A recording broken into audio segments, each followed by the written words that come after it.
Yollar uzun ama ışık yok. Düşünceler sessiz, yürek çok soyuk. Tenhalıkla dost geceler susur. Bu şehirde hiç kimseni duymur. Küçələr danışır, divarlar baxır. Hər addımda bir xəyal dağıdır. Gözlərimdə yox artıq o parlaqlıq. İçimdə itirdim bütün uşaqlığı. Həyat cavabsız suallar kimi.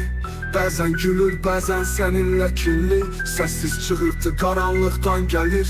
Qəlbimdə yağış, güney yenə əsir. Gecələr uzanır, saatlar bitmir. Bir gülümsəyiş belə içimi titrir. Sanki bu dünya bizə dar gəlib. Qaranlıq içində ruhum yanıb əriyib.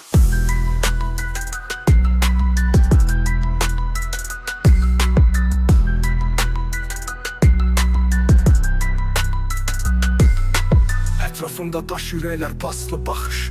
Bu dünya pulla danışır, qanla yarış. Dost dediğin satır səni bir udumda. Sokaklar böyüdü, məhəllə susmur bunda. Ayaqda qal, yoxsa itir hamı kimi. Yıxılmaq yox, qalxırıq cani kimi. Dərdimiz bitməz amma barışmamışıq. Döyüşmədən ruhumuzu darıxmamışıq. Silah səssiz amma niyyət bəllidir. Çətin günlər bizi yandırıb ərəldi. Adım küçədə, bizim torpaqda. Yaşamaq varsa bu da qapalı saxta.